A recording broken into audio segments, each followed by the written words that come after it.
Sir, ನೀವು ಪ್ರಣಾಳಿಕೆ ಸಮಿತಿಯ ಉಪಾಧ್ಯಕ್ಷರಾಗಿದ್ರಿ. ಆಗ ಗ್ಯಾರಂಟಿಗಳನ್ನೆಲ್ಲ ಘೋಷಣೆ ಮಾಡುವಂತ ಸಂದರ್ಭದಲ್ಲಿ ನೀವು ಕೂಡ ಶಿಫಾರಸ್ ಮಾಡಿದ್ರಿ.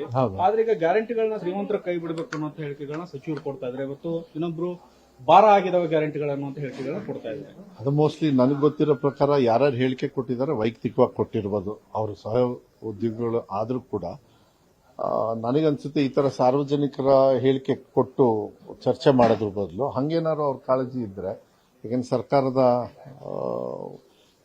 ಒಂದು ಇದರಲ್ಲಿರ್ತಾರೆ ಮೇನ್ ಸ್ಟ್ರೀಮ್ ಅಲ್ಲಿ ನಮ್ಮ ತರ, ಅದನ್ನ ಮಾನ್ಯ ಮುಖ್ಯಮಂತ್ರಿಗಳು ಇಲ್ಲಾಂದ್ರೆ ಕ್ಯಾಬಿನೆಟ್ ಅಲ್ಲಿ ಚರ್ಚೆ ಮಾಡೋದು ಒಳ್ಳೇದು. ಬಟ್ ನನಗೆ ಗೊತ್ತಿರೋ ಪ್ರಕಾರ ಮಾನ್ಯ ಮುಖ್ಯಮಂತ್ರಿಗಳು ಸ್ಪಷ್ಟಪಡಿಸಿದ್ದಾರೆ, ಯಾವುದೇ ಕಾರಣಕ್ಕೂ ಯಾವುದೇ ತರದ ತೊಂದರೆ ಆಗದೆ ಇರತಕ್ಕಂಥ ರೀತಿಯಲ್ಲಿ ನಾವು ಗ್ಯಾರಂಟಿಗಳನ್ನ ಹೆಂಗಿದೆ ಹಂಗೆ ಮುಂದುವರಿಸ್ತೀವಿ ಅಂತ ಹೇಳಿ.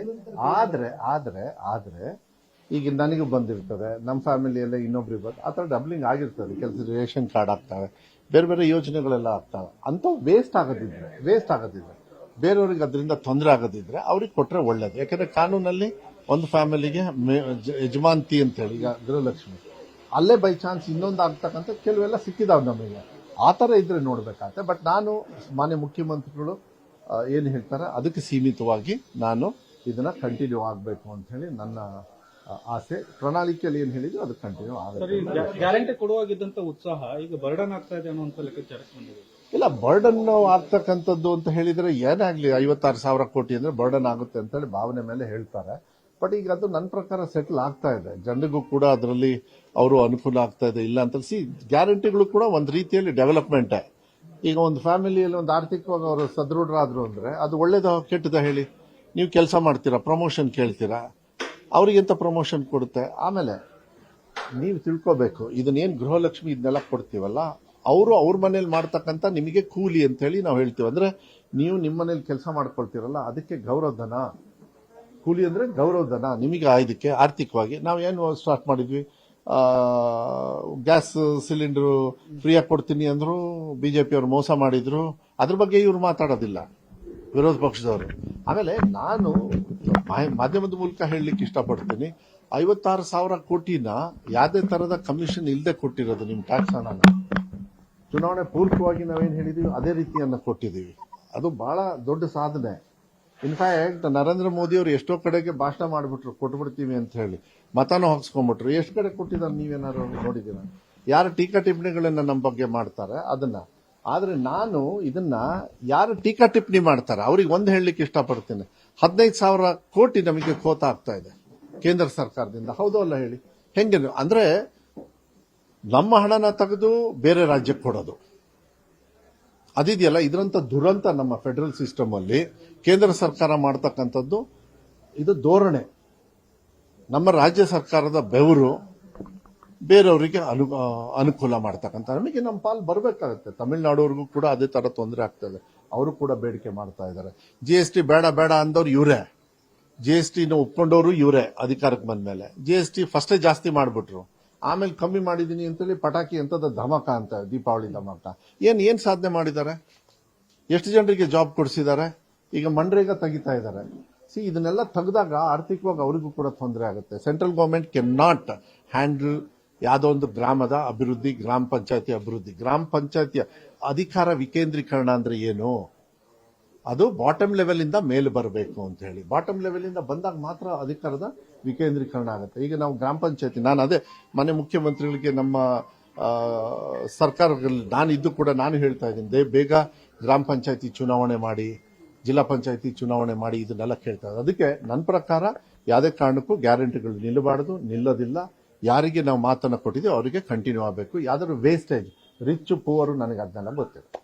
ಸರ್, ಪ್ರಣಾಳಿಕೆಯಲ್ಲಿ 2,84,000 ಹುದ್ದೆಗಳನ್ನ ಭರ್ತಿ ಮಾಡ್ತೇವೆ ಅನ್ನೋದು ನಾನು ಹೇಳ್ತಾ ಇದ್ದೀನಿ ಕೇಳಿ. ಈಗ 56,000 ನನಗೆ ಗೊತ್ತಿರೋ ಪ್ರಕಾರ ಹುದ್ದೆಗಳನ್ನ ನಾವು ಭರ್ತಿ ಮಾಡ್ತೀವಿ ಅಂತ 2 ಲಕ್ಷ ಚಿಲ್ಡ್ರೆ ಅಂತ ಹೇಳಿ ನಂಬರ್ ಹಾಕಿರ್ತಕ್ಕಂಥ ನನಗೆ ಡೌಟು.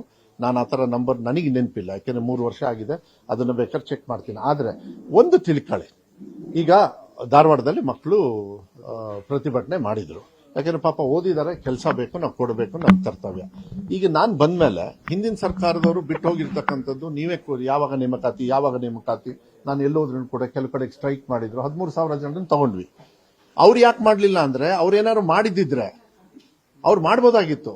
ಏನಂದ್ರೆ ಕೋರ್ಟಿಗೆ ಹೋಗಿ ಅಗ್ರೆಸಿವ್ ಆಗಿ ಮಾಡ್ಬೇಕು. ನಾನು 11 ತಿಂಗಳಲ್ಲಿ ಮಾಡಿ ಎಲ್ಲರಿಗೂ ಜಾಬ್ ಕೊಡ್ಸಿದ್ನಲ್ಲ, ಎಲ್ಲರಿಗೂ ಕೊಟ್ಟವಲ್ಲ. ಇವ್ರೇನಂತಾರೆ ನಮ್ದು ನೇಮಕಾತಿ, ಯಾಕೆ ಅವ್ರು ಆರ್ಡರ್ ಕೊಟ್ರಂತ. ಯಾವಾಗ ನೋಟಿಫಿಕೇಶನ್ ಮಾಡ್ತಾರೆ ಅವಾಗ್ಲಿಂದ ಸಂಬಳ ಯಾವನಿಗೂ ಕೊಡಲ್ಲ ಇವರು. ಯಾವಾಗ ಅವ್ರಿಗೆ ಅಧಿಕೃತವಾಗಿ ಆರ್ಡರ್ ಆಗುತ್ತೆ ಅವತ್ತಿಂದ ನಾವು ಸಂಬಳ ಕೊಡಬೇಕು. ಅಲ್ಲಿಗೆ ಹೊರೆ ನಮಗ್ ತಾನೆ. ಸೊ ಅದನ್ನು ಮಾಡಿದೀವಿ. ನನ್ನ ಇಲಾಖೆ ನಾನು ಹೇಳೋದು. ಅದ್ರ ಜೊತೆಗೆ ಈ ಇಂಟರ್ನಲ್ ರಿಸರ್ವೇಶನ್ ಎಲ್ಲ ಕೊನೆಗೆ ಮಾನ್ಯ ಮುಖ್ಯಮಂತ್ರಿಗಳು ಕೂಡ ಒತ್ತಡವನ್ನ ಬಂದು ಕ್ಯಾಬಿನೆಟ್ ಕೂಡ ಚರ್ಚೆ ಮಾಡಿ ಇದು ಯಾವುದೇ ಕಾರಣಕ್ಕೂ ತೊಂದರೆ ಆಗೋದು ಬೇಡ, ಇದನ್ನ ಏನಾದ್ರು ನಾವು ಸರಿ ಮಾಡಬೇಕು ಅಂತ ಹೇಳಿ 56,000 ಅಟ್ ಎ ಟೈಮ್ ರಿಕ್ರೂಟ್ಮೆಂಟ್ ಮಾಡೋದು it's a very big thing.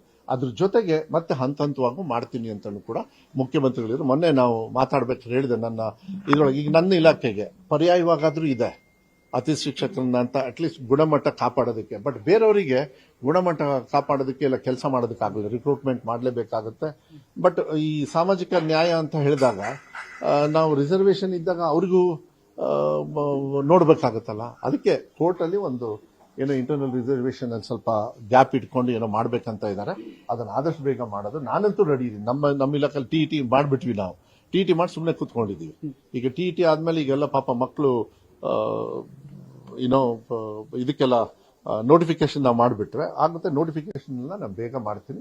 ಭರ್ತಿ ಅಂತೂ ಮಾಡೇ ಮಾಡ್ತೀನಿ.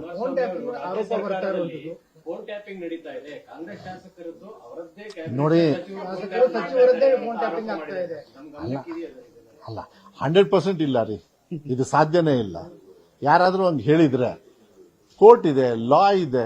ಹೋಗಿ ನಮ್ಮ ದೇಶದೊಳಗೆ ಏನು ಯಾರ ನಮ್ಮವರಾಗ್ಲಿ ಬೇರೆಯವರಾಗ್ಲಿ ಯಾರಾದ್ರೂ ಆಗಲಿ ಅದು ಯಾವುದೇ ತರದ ಸಾಧ್ಯನೇ ಇಲ್ಲ. ಆಮೇಲೆ ಫೋನ್ ಟ್ಯಾಪಿಂಗ್ ಈಗ ಆಯ್ತಪ್ಪ ನಂದೇ ಟ್ಯಾಪಿಂಗ್ ಮಾಡ್ಕೊಂಡು ಏನ್ ಮಾಡ್ತೀರಿ ನೀವು? ತಪ್ಪು ಮಾಡಿದ್ರೆ ಸಿಗಾಕತ್ತೀವಿ, ಇಲ್ಲ ಅಂದ್ರೆ ಬಿಡ್ತಾರೆ. ಅದಕ್ಕೆ ನಾನು ಹೇಳಿದೆ ಈ ಫೋನ್ ಟ್ಯಾಪಿಂಗು ಇದ್ರಲ್ಲ ಇದನ್ನ ನಾವು ಉತ್ತರ ಕೊಡಕ್ ಹೋಗಲ್ಲ. ಇದ್ರ ಬಗ್ಗೆ ಪ್ರಶ್ನೆನೂ ಕೇಳಕ್ ಹೋಗ್ಬೇಡ್ರಿ. ನಾನು ಅದನ್ನ not even list bothered about it. ಬೇರೆಯವ್ರ ಬಗ್ಗೆ ಫೋನ್ ಟ್ಯಾಪಿಂಗ್ ಮಾಡ್ತಾರ ಅವಶ್ಯಕತೆನೂ ನಮ್ಮ ಸರ್ಕಾರದಲ್ಲಿಲ್ಲ. ಕೇಂದ್ರ ಸರ್ಕಾರದವ್ರು ಮಾಡ್ತಿರ್ಬೋದಂದ್ರೆ ನನಗೇನು ಪ್ರೂಫ್ ಏನಿಲ್ಲ. ಯಾಕಂದ್ರೆ ಗೊತ್ತಾಗಲ್ಲ ಅವರಿಗೆ ಯಾವಾಗ ಎಲ್ಲಿ ಏನ್ ಮಾಡ್ತಾರೆ ಅಂತ. ಫಿಟ್ಟಿಂಗ್ ಇಟ್ಬಿಡ್ತಾರೆ ಅವರು ಸೆಂಟ್ರಲ್ ಗವರ್ಮೆಂಟ್ ಅವರು. ಈಗ ಅವ್ರಿಗೇನೆ ಕೆಲವು ಕಡೆಗೆಲ್ಲ ರಿವರ್ಸ್ ಹೊಡಿತೈತಿ. ಅದು ನಾನು ಚರ್ಚೆ ಏನ್ ಮಾಡೋದಕ್ಕೆ ಹೋಗೋದಿಲ್ಲ. ಅನ್ಯಾಯ ಮಾಡಕ್ ಹೋದ್ರೆ ಅದು ಸಿಕ್ಕಾಕತ್ತಾರೆ, ಅದು ಆಗಬಾರ್ದು. ಇರಾನ್ ವಿಚಾರದಲ್ಲಿ ಸೋನಿಯಾ ಗಾಂಧಿ ಅವರು ಕೂಡ ಕೇಂದ್ರ ಸರ್ಕಾರದ ಮೌನವನ್ನ ಆಕ್ಷೇಪ ವ್ಯಕ್ತಪಡಿಸಿದ್ದಾರೆ. ವಿದೇಶಾಂಗ ನೀತಿಗಳು ಅದು ಪಾಪ ನರೇಂದ್ರ ಮೋದಿ ಅವರು ಏನ್ ಮಾಡ್ಬಿಟ್ರು, ಇಲ್ಲಿ ಪಾಕಿಸ್ತಾನಕ್ಕೆ ಹೋಗಿ ಕೇಕ್ ತಿಂದ್ಬಿಟ್ರು. ಅಲ್ಲಿ ಹೋಗಿ ಟ್ರಂಪ್ದು ಅವ್ನು ಕರ್ಕೊಂಡ ನೀ ದೊಡ್ಡ ಸ್ಟಾರ್ ಬಾರಪ್ಪ ಅಂತ ಹೇಳಿ ಅವರಿಗೆಲ್ಲ ಶೇಕ್ ಹ್ಯಾಂಡ್ ಹೊಡೆದು ಓಟ್ ತಗೊಂಡ. ಅದಾದ್ಮೇಲೆ ನಮ್ಮನ್ನ ಹೆಂಗ್ ಆಟ ಆಡಿಸ್ತಾ ಇದ್ದಾನೆ ಅಂತ ಹೇಳಿ ಬಿಜೆಪಿಯವರು ಯಾರಿಗೂ ಒಬ್ರಿಗೂ ಉಸಿರಿಲ್ಲ ರೀ. ನಮ್ದು ಇಂಡಿಪೆಂಡೆಂಟ್ ದೇಶ ರೀ. ಟ್ರಂಪ್ ಆಗ್ಲಿ ಯಾವನೇ ನಾವ್ ಯಾಕ್ರಿ ಕೇರ್ ಮಾಡಬೇಕು? ಇಸ್ರೇಲಿಗೂ ಜೈ ಅಂತಾರೆ, ಇರಾನಿಗೂ ಜೈ ಅಂತಾರೆ. ಅವ್ರಿಬ್ರು ನೋಡಿದ್ರೆ ಅಲ್ಲಿಬ್ರು ಕಿತ್ತಾಡ್ತಾರೆ. ಮೋಸ್ಟ್ಲಿ ಇದಕ್ಕೆ ವ್ಯವಸ್ಥೆ ಮಾಡಿದವ್ರೆ ಮೋಸ್ಟ್ಲಿ ಏನಾದ್ರು ಇವರಿಬ್ರು ಸೇರ್ಕೊಂಡ್ ಮಾಡ್ಬಿಟ್ರ ಅಂತ ಟ್ರಂಪ್ ಮೋದಿ ಅವರು. ದೇಶಗಳು ಹೊಡೆದಾಡಬಾರ್ದು, ಅದು ಉಪಯೋಗ ಆಗಲ್ಲ. ಒಂದ್ ಕಡೆಗೆ ನ್ಯೂಕ್ಲಿಯರ್ ಬಾಂಬ್ ಮಾಡಿ ಸೈಂಟಿಸ್ಟು ಎಲ್ಲದು ಅಂತ ಹೇಳಿ ಆ ಬುದ್ಧಿವಂತಿಕೆಯಿಂದ ತಗೊಂಡು ಹೋಗಿ ಮಾನವೀಯತೆಯನ್ನ ಹಾಳು ಮಾಡತಕ್ಕಂತ ಹೋಗಿ ಬಾಂಬ್ ಹಾಕೋದು ಈ ಪರಿಸ್ಥಿತಿ ಬಂದ. ಮಾತುಕತೆ ಮಾಡಬೇಕು. ದಬ್ಬಾಳಿಕೆ ಏನಿದೆ USA I think it should be condemned. ಅವ್ರ ಮಾತಿದೆ ಟ್ಯಾಕ್ಸ್ ಹಾಕಿರೋದು ಕಾಣಿಸಲ್ಲ. ಒಂದ್ಸತಿ ಚೈನಾಗ ಹೋಗಿ ಶೇಕ್ ಹ್ಯಾಂಡ್ ಹೊಡೆದು ಬಿಡ್ತಾರೆ. ಯಾವಾಗ ಬೆಳಗ್ಗೆ ಎದ್ದು ಎಲ್ಲಿಗೆ ಹೋಗ್ತಾರೋ ನಮ್ಮ ಪ್ರಧಾನ ಮಂತ್ರಿಗಳು ಗೊತ್ತಾಗಲ್ಲ. ಒಂದು ಫೋಕಸ್ ಇರಬೇಕಲ್ಲ. ವಿ ಶುಡ್ ಹ್ಯಾವ್, ನಮಗೆಲ್ಲ ಒಂದು ಫೋಕಸ್ ಇರ್ತದೆ, ಒಂದು ಸಿಸ್ಟಮ್ ಇರ್ತದೆ. ನಾವೆಲ್ಲರೂ ಕೂಡ ಒಂದು ರೀತಿಯಲ್ಲಿ ತಗೊಂಡು ಹೋಗ್ತಾ ಒಂದು ಕಾನ್ಫಿಡೆನ್ಸ್ ಇರ್ತದೆ. It's very messy. ಈ ಮೆಸ್ಸಿ ಆದಾಗ ನೋಡಿ ಪಾಪ ಸುಮ್ಮನೆ ಹೋಗಿ ದುಬೈಯಲ್ಲಿ ಯಾರಿರೋ ದುಬೈಯಲ್ಲಿ ಜಾಸ್ತಿ ಜನರು ಸೆಟ್ಲರ್ಸೇ. ಒರಿಜಿನಲಿ ಅಲ್ಲಿ ಯಾರು ಒರಿಜಿನಲ್ ಅವ್ರಿಲ್ಲ. ನಮ್ಮ ಭಾರತೀಯರ ಕತೆ ಏನಾಗಬೇಕು? ಏನ್ ಸಿದ್ದರಾಮಯ್ಯ ಸಾಹೇಬ್ರ ಅವ್ರನ್ನ ಕರ್ಕೊಂಡ್ ಬರಕ್ಕಾಗತ್ತೆ? ಇವ್ರೇನ್ ಮಾಡ್ತಾರಂತೆ? ಇವರು ಮುಂಚೆನೆ ಮಾತುಕತೆ ಮಾಡ್ಬೇಕು ತಾನೆ. ಅದಕ್ಕೆಲ್ಲ ಪ್ರಿಪರೇಷನ್. ಡಿಸಾಸ್ಟರ್ ಒಂದು ಬಿಟ್ಟು, ನ್ಯಾಚುರಲ್ ಡಿಸಾಸ್ಟರ್ ಒಂದು ಬಿಟ್ಟು ಈ ತರ ಪ್ರಿಡಿಕ್ಟ್ ಮಾಡಬೇಕು. ಏನ್ ಮಾಡ್ತಾರೆ ನಮ್ಮ ಇಂಟೆಲಿಜೆನ್ಸ್? ಎಲ್ಲ ಯಾರೋ ಇದಾರಲ್ಲ, ಮಾತೆತ್ತರು ಏನಾರ ಆದ ತಕ್ಷಣ ಬಂದ್ಬಿಡೋರು. ವೈಫಲ್ಯ ಅಂತೀರಾ ಸರ್? 100%. ನಿಮಗೆ ಇಲ್ಲೇ ಆಗಿಲ್ವಾ? ಕಾಶ್ಮೀರಲ್ಲಿ ಹೆಂಗ್ರಿ ಬಂದು ಟೆರರಿಸ್ಟ್ ಅವ್ರು ಹೊಡೆದ್ರು? ಅದನ್ನ ಹೋಗ್ಬಿಟ್ಟು ಸಿಂಧೂರಿ ಅಂತ ಹೆಸರಿಟ್ಬಿಡೋದು. ಈ ಸೆಂಟಿಮೆಂಟಲ್ ಇದೆಯಲ್ಲ ಅದೆಲ್ಲ ಬಿಡಬೇಕು. ಸಿದ್ದರಾಮಯ್ಯ ಅವ್ರು ಹೊಟ್ಟೆಗನ್ನ ಹಾಕ್ತಾರೆ. ಇವ್ರಿಗೆ ಹಸುವಾಗೋದು ತಲೆಯಲ್ಲಿ. ಎಲ್ಲ ಹುಳ ಬಿಡೋದು, ಜನರನ್ನ ಹಾಳು ಮಾಡೋದು, ಎಲ್ಲ ಜಾತಿನ ಜಗಳ ಮಾಡೋದು, ಇದೆಲ್ಲ ಇದೆಯಲ್ಲ ಇದು ಇದು ಇಂಥದ್ದಾಗ್ಬಿಡ್ತದೆ. ಈಗೇನು ಬೇರೆ ಬೇರೆ ದೇಶಗಳು ಹಿಂಗ್ ಹೊಡೆದಾಡ್ತಾ ಇದಾವಲ್ಲ, ಒಂದ್ ದಿವಸ ಇಲ್ಲೂ ಕಿತ್ತಾಡಕ್ ಮಾಡ್ತಾರೆ. ಆದ್ರೆ ನಮ್ಮ ದೇಶದವ್ರು ಹಂಗಲ್ಲ. ಯಾವಾಗಲೂ ಪ್ರೀತಿ ವಿಶ್ವಾಸದಿಂದ ಬಾಬಾ ಸಾಹೇಬ್ ಅಂಬೇಡ್ಕರ್ ಅವರು ಏನ್ ಗೌರವನ ಕೊಟ್ಟಿದ್ದಾರೆ ಅದನ್ನ ನೆಡ್ಕೊಂಡು ಹೋಗ್ತಕ್ಕಂಥದ್ದು ಮತ್ತೆ ಆಗ್ಬೇಕು, ಮತ್ತೆ ಅದು ಮರುಸ್ಥಾಪನೆ ಆಗ್ಬೇಕು. ನನಗೆಲ್ಲೋ ಅದು ಸಂವಿಧಾನ ಸಂಪೂರ್ಣವಾಗಿ ಭಾಗ ಮಾಡಿ ಅದನ್ನೆಲ್ಲ ಛಿದ್ರ ಮಾಡಿದ್ದಾರೆ ಅಂತ ಹೇಳಿ ನನ್ನ ಅನಿಸಿಕೆ. ಇವ್ರ ಕೈಯಲ್ಲಿ ಹಿಂಗೆ ಕೊಟ್ರೆ ಸಂವಿಧಾನ ಏನ್ ಬೇಕಾದ್ರೂ ಮಾಡಿಬಿಡ್ತಾರೆ.